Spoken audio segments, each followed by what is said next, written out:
Donc voici la campagne de septembre que nous allons déployer auprès des différents visiteurs médicaux et des différents réseaux.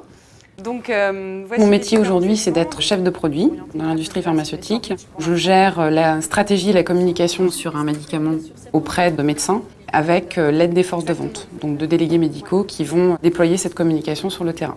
Il s'agit bien entendu d'augmenter les parts de marché du produit, mais surtout aussi de communiquer auprès des médecins et d'apporter de l'information médicale dans le cadre du bon usage du médicament. Alors la conception d'une campagne promotionnelle, c'est beaucoup d'énergie en général. Ça demande une grosse recherche au niveau médical, donc publication à lire en anglais, information auprès de également la concurrence, puisqu'on évolue aussi dans un environnement concurrentiel. Et donc il faut intégrer tout ça et ensuite mettre ça en musique pour concevoir ce qu'on appelle les aides de visite qui vont permettre aux délégués médicaux de délivrer l'information aux médecins. Je suis docteur en pharmacie avec une formation 3e cycle en école de commerce. L'intérêt d'avoir été pharmacien, c'est que si demain je change de médicament, je vais beaucoup plus facilement intégrer l'environnement, les données médicales du produit. Un chef de produit seul aujourd'hui, c'est absolument inconcevable. Je travaille avec une équipe, donc que ce soit au niveau médical, réglementaire, juridique. On a également à travailler avec d'autres fonctions, comme la formation par exemple, et puis bien entendu les délégués médicaux. Donc le chef de produit est vraiment au cœur de tous ces différents services qui travaillent et qui aident à la conception des campagnes promotionnelles qui seront déployées auprès des médecins.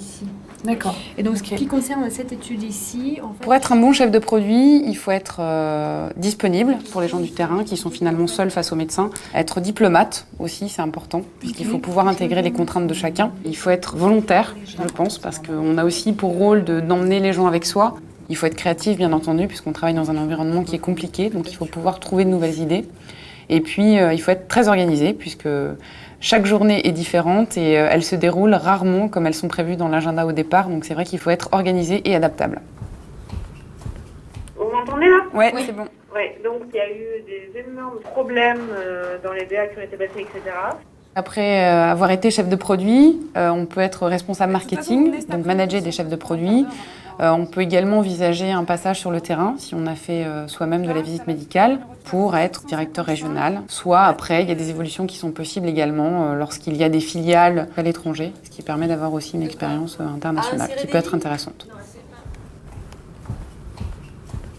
J'ai une formation de pharmacien, c'est vrai que j'envisage pas de communiquer sur un médicament sans être personnellement convaincue de l'intérêt de mon produit. Je travaille et j'essaie de développer des outils qui vont permettre de former et d'informer les médecins et en bout de chaîne finalement de mieux prendre en charge les patients. Donc c'est vrai qu'au-delà des objectifs commerciaux, je peux le soir en rentrant chez moi me dire que la communication que j'ai développée va peut-être servir à optimiser la prise en charge des patients, à faciliter leur quotidien et pourquoi pas sauver des vies.